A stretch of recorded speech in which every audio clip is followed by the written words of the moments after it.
वजीर आजम नरेंद्र मोदी ने नई दिल्ली में जमाइका के वजीर आजम डॉक्टर एंड्रयू होलनेस के साथ वफूद सतह की बातचीत की। उन्होंने कहा कि भारत जमाइका के तरक्याती सफर में उसका एक साबित कदम और काबिल भरोसा साथी रहा है। जम्मू कश्मीर में असेंबली इंतखाबात के तीसरे और आखिरी दौर में वोटिंग का सिलसिला जारी है। जुनूबी लबनान में इसराइल के जमीनी हमले की वजह से मगरबी एशिया में कशीदगी और बढ़ गई है और पेरू में ISSF आलमी जूनियर चैंपियनशिप में भारत के निशानेबाज पार्थ राकेश माने ने 2 तमगे जीते हैं।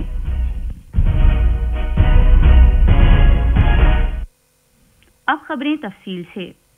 वजीर आजम नरेंद्र मोदी ने आज नई दिल्ली में जमाइका के वजीर आजम डॉक्टर एंड्रयू होलनेस से बातचीत की। गुफ्तगू के बाद जारी किए गए एक मुश्तरका बयान में वजीर आजम मोदी ने इस एतमाद का इजहार किया कि जमाइका के वजीर आजम के दौरे से 2 तरफा ताल्लुकात और पूरे कैरेबियन खित्ते के रिश्तों को एक नई मजबूती मिलेगी। उन्होंने कहा कि भारत और जमाइका के ताल्लुकात दोनों मुल्कों के अवाम के मजबूत बंधन, मुश्तरका तवारीख और मुश्तरका जमहूरी अक़दार पर मबनी है। वजीर आजम ने कहा कि भारत और जमाइका के दरमियान तिजारत और सरमायाकारी में इजाफा हो रहा है। उन्होंने कहा कि भारत जमाइका के तरक्याती सफर में उसका हमेशा एक काबिल भरोसा और साबित कदम साथी रहा है। जमाइका के वजीर आजम डॉक्टर होलनेस ने कहा कि जमाइका भारत के साथ अपने मजबूत ताल्लुकात को बड़ी अहमियत देता है। उन्होंने मसानियों ने मुतादिद शोबों में, जिनमें सेहत, तालीम, कारोबार और इत्तलाती टेक्नोलॉजी भी शामिल है, मुल्क की अपनी छाप छोड़ी है। मीटिंग के बाद दोनों मुल्कों के दरमियान कई मफाहमत नामों और समझौतों पर दस्तखत किए गए हैं। इससे पहले दिन में जमाइका के वजीर आजम राजीव गांधी जम्मू कश्मीर में असेंबली इंतखाबात में तीसरे और आखिरी मरहले में वोटिंग जारी है। आज 7 जिलों के 40 असेंबली हलकों में वोट डाले जा रहे हैं। दोपहर 1 बजे तक 44% वोट डाले जा चुके थे। बिला रुकावट पुरअमन और आजादाना इंतखाबात को यकीनी बनाने की खातिर सिक्योरिटी का वसी बंदोबस्त किया गया है। 5060 पोलिंग मरकजों पर 20,000 से ज्यादा पोलिंग अमला तैनात किया गया है। 415 उम्मीदवार चुनाव मैदान में हैं और 39 लाख से ज्यादा अफराद वोट देने के अहल हैं। आज कश्मीर डिवीजन के बारामूला, कुपवाड़ा और बांडीपुरा और जम्मू डिवीजन में जम्मू, उधमपुर, कठुआ और सांबा अजला में वोट डाले जा रहे हैं। पोलिंग सुबह 7 बजे शुरू हुई है और शाम 6 बजे तक जारी रहेगी।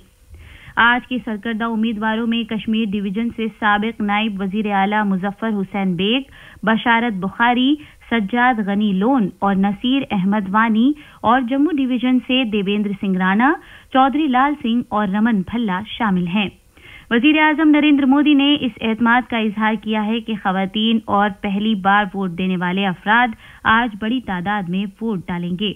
पहले मरहले के चुनाव में 61% और दूसरे मरहले में 57% वोट डाले गए थे। जम्मू कश्मीर असेंबली के वोटों की गिनती हरियाणा असेंबली के वोटों के साथ इस महीने की 8 तारीख को होगी। आसाम के वजीर आला और झारखंड बीजेपी के इंतखाबी इंचार्ज हेमंत बिस्वा शर्मा ने कहा कि बीजेपी 3 अक्टूबर को झारखंड असेंबली इंतखाबात के लिए एक मुख्तसर पार्टी मंशूर जारी करेगी। रांची में नामानिगारों से बातचीत करते हुए जनाब शर्मा ने कहा कि मुकम्मल मंशूर बाद में जारी किया जाएगा। उन्होंने कहा कि हेमंत सोरेन हुकूमत झारखंड रियासत की तश्कील के मकसद को हासिल करने में नाकाम हो गई है। जनाब शर्मा ने कहा कि बीजेपी ने रियासत की जामे तरक्की के लिए एक खाका वज़ा किया है। ये खबरें आकाशवाणी से नश्र की जा रही हैं।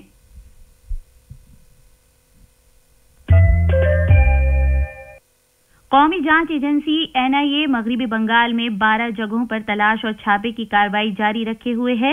NIA नादिया, पश्चिम बर्धमान, शिमाली और जुनूबी 24 परगना अजला में ये छापे मार रही है। ये छापे माऊ नवाजों के साथ मुश्तबा राब्तों की वजह से मारे जा रहे हैं, जिनमें इनफरादी तौर पर कुछ लोग मुलव्विस हैं। सुप्रीम कोर्ट ने दिल्ली की वजीर आला आतिशी और अरविंद केजरीवाल के खिलाफ हतक इज्जत के मामले में फौजदारी कार्रवाई पर हुक्म इम्तना जारी किया है। ये मुकदमा दिल्ली के बीजेपी रहनुमा राजीव बब्बर ने आम आदमी पार्टी के रहनुमाओं के खिलाफ उनके एक मुबैना बयान की बिना पर दायर किया था। इस बयान में उन्होंने कहा था कि चुनाव फहरिस्तों से एक मखसूस फिरके के 30 लाख वोटरों के नाम हज़फ कर दिए गए हैं। जस्टिस ऋषिकेश रॉय और जस्टिस SVN भट्टी ने इस कार्रवाई पर रोक लगाई है। आतिशी और केजरीवाल ने दिल्ली हाई कोर्ट के हुक्म को चैलेंज किया था। हाई कोर्ट ने यह कहकर इस मामले को खत्म करने से इनकार कर दिया था कि मुबैना बयान से बादियों नजर में बीजेपी की साख कम हुई है। मरकजी वजीर खजाना निर्मला सीतारमण ने कहा है कि जनधन योजना के सबब गरीबों और छोटे कारोबार करने वाले मालिकान के लिए बैंक कर्जे हासिल करना बहुत ही आसान हो गया है। वो आज ईटानगर में क्रेडिट आउटरीच प्रोग्राम के दौरान हुकूमत की मुख्तलिफ स्कीमों के मुस्तफिदीन से खिताब कर रही थी। मोहतरमा सीतारमण ने इस बात को उजागर किया कि वजीर आजम ने इस बात को यकीनी बनाया है कि गिरवी रखे जाने या लंबे चौड़े दस्तावेजात के बगैर इन स्कीमों की रसाई अफराद तक हो सके। उन्होंने इस बात पर जोर दिया कि क्रेडिट आउटरीच प्रोग्राम हुकूमत को उस नजर सानी की इजाजत देता है कि बहबूद की स्कीमों के फायदे आम आदमी तक बाकायदगी से पहुंच रहे हैं या नहीं। प्रोग्राम के दौरान मोहतरमा सीतारमण ने मुख्तलिफ सरकारी स्कीमों के तहत 160 मुस्तफिदीन को कर्जों की मंजूरी के मुआसले तकसीम किए जाने की भी शुरुआत की। फौज के सरबराह जनरल उपेंद्र द्विवेदी ने कहा है कि चीन से मुत्तसिल हकीकी कंट्रोल लाइन LAC पर सूरत हाल मुस्तहकम है लेकिन नॉर्मल नहीं है। उन्होंने ये बात आज नई दिल्ली में चाणक्य दिफाई मुज़ाकिरात से खिताब करते हुए कही। फौज के सरबराह ने कहा कि भारत अप्रैल 2020 की पहले की सूरत हाल चाहता है, जबकि मई 2020 में फौजी तातुल पैदा हो गया था। उन्होंने कहा कि इस तरह गश्त, बफर जोन और कब्जे के पहले जैसे हालात वापस आ जाएंगे। मरकज ने सैलाब से मुतासिरा रियासतों गुजरात, मणिपुर और त्रिपुरा के लिए कुदरती आफात से निपटने के कौमी फंड NDRF से 675 करोड़ रुपए पेशगी जारी करने की मंजूरी दी है। इनमें 600 करोड़ रुपए गुजरात, 50 करोड़ रुपए मणिपुर और 25 करोड़ रुपए त्रिपुरा के लिए मंजूर किए गए हैं। हिंदी फिल्मों के अदाकार गोविंदा आज सुबह सवेरे मुंबई में अपनी रिहाइशगाह पर हादसाती तौर पर गोली लगने से जख्मी हो गए। ये हादसा उस वक्त पेश आया जब वो कोलकाता जाने की तैयारी कर रहे थे। जैसे ही उन्होंने अपनी लाइसेंस शुदा रिवॉल्वर दराज में रखी, ये उनके हाथ से फिसल गई। हादसाती तौर पर इसके चलने से गोली उनकी टांग में लगी। गोविंदा को एक प्राइवेट अस्पताल ले जाया गया, जहां डॉक्टरों ने ऑपरेशन करके गोली निकाल दी। अब उनकी हालत मुस्तहकम और खतरे से बाहर है। नेपाल की काबीना ने सैलाब से मुतासिरा इलाकों में राहत और बचाव कार्रवाई को तेज करने के लिए डिजास्टर रिलीफ फंड के लिए 1 बिलियन रुपए जारी किए जाने का फैसला किया है। कल मुनाकिद की गई वुज़रा की एक मीटिंग में काबीना ने मुल्क में हालिया सैलाब और मिट्टी के तौदे खिसकने के वाकयात में हलाक होने वाले सैकड़ों अफराद की याद में 3 दिन के मुल्की शोक का भी फैसला किया है। जनूबी लबनान में इसराइल की जमीनी फौजी कार्रवाई शुरू करने से कशीदगी और बढ़ गई है। इसराइल की दिफाई अफवाज IDF ने यह कहकर शिमाल में इसराइली शहरियों को फौरी खतरा दरपेश है, सरहद के नजदीक मखसूस और महदूद कार्रवाई शुरू की है। इसराइल के फौजियों को इस तरह की कार्रवाई के लिए कई महीने से तरबियत दी जा रही थी। इसराइल की जमीनी अफवाज को जो इलाके में फौजी ठिकानों को निशाना बना रही है, फजाइया और तोपखाने की भी मदद हासिल है। पेरू के लीमा में जारी निशानेबाजी के international shooting sports federation ISSF के जूनियर वर्ल्ड चैंपियनशिप में 10 मीटर एयर राइफल और मर्दों के टीम मुकाबले में भारत के पार्थ राकेश माने ने सोने के 2 तमगे जीते हैं। आखिर में खास खबरें एक बार फिर।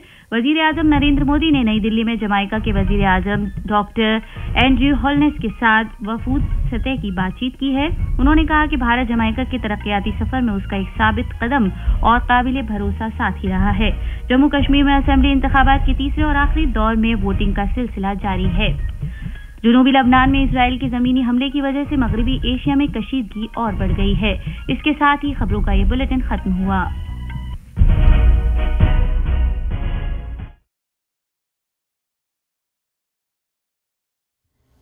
FM बँडच्या 101.7 मेगाहर्ट्झवर